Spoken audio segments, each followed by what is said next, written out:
না। আপনাদের আমি হাত জোর করে বলি, দেশ ছেড়ে চলে যাবেন না। পূজা করলে কোনো পুলিশ লাগবে না, নামাজ পড়লে যদি পুলিশ না লাগে, পূজা করলে পুলিশ লাগবে কেন? আমি তখন 23 বছরের যুবক, মা কাঁদছিল, বাপ জড়িয়ে ধরেছিল। আমি মায়ের কান্না, বাবার বাহুবন্ধনকে উপেক্ষা করে 23 বছর বয়সে আমি মেঘালয়ের পাহাড়ে যুদ্ধে গিয়েছিলাম। দিনের পর দিন, মাসের পর মাস, আষাঢ় শ্রাবণে বৃষ্টি ভরা হাতে অবৈশার অন্ধকারে টিগার টিপেছিলাম পাঞ্জাবির বুকে, যুদ্ধ করেছিলাম, পাকিস্তানকে হারিয়ে বাংলাদেশ করেছিলাম। আর এই মিলিগার মানুষ, আপনারা এই এলাকার হিন্দুরা, 100 মাইল পাড়ে দিয়ে আপনারা বালাতে গিয়েছিলেন, শত শত লোক মৃত্যুবরণ করেছিলেন। 36-এর মতো একটা গ্রাম, 500 মানুষ উজাড় হয়ে গিয়েছিল, একটা স্বাধীনতা হয়েছিল। কিন্তু এই স্বাধীনতা আজকে বিতা গিয়েছে। আপনারা দেশ ছেড়ে এখন চলে যাবেন না। আপনাদের আমি হাত জোর করে বলি, দেশ ছেড়ে চলে যাবেন না। দুই ভাইয়ের মধ্যে এক ভাই যদি দেশ ছেড়ে চলে যায়, আরেক ভাই ঠিক মতো বাঁচতে পারে না। একটা শরীরের দুইটা হাত, হিন্দু এবং মুসলমান, বাঙালির দুইটা হাত, একটা হাত যদি কেউ কাইটা ফেলে, আরেকটা হাত ঠিক মতো কাজ করে না।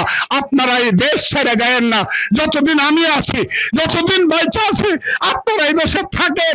অন্তত এই দেশের মানুষ একটা ঢুলের বাড়ি সন্ধ্যার সময় শুনুক,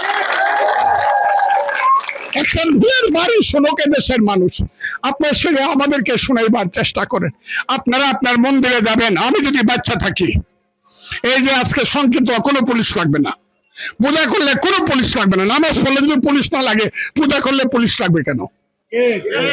কেন পূজা করলে পুলিশ লাগবে না? আমি আছি, আপনারা থাকেন।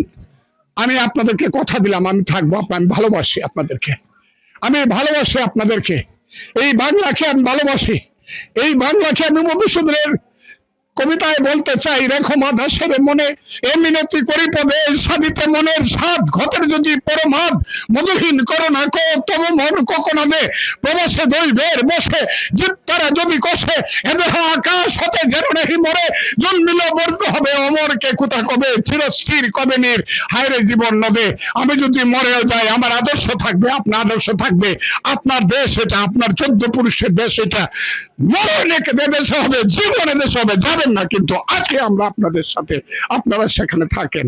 আপনাদের পূজা অনুষ্ঠান সফল হোক, আমি আপনাদের কাছে আশীর্বাদ চাচ্ছি।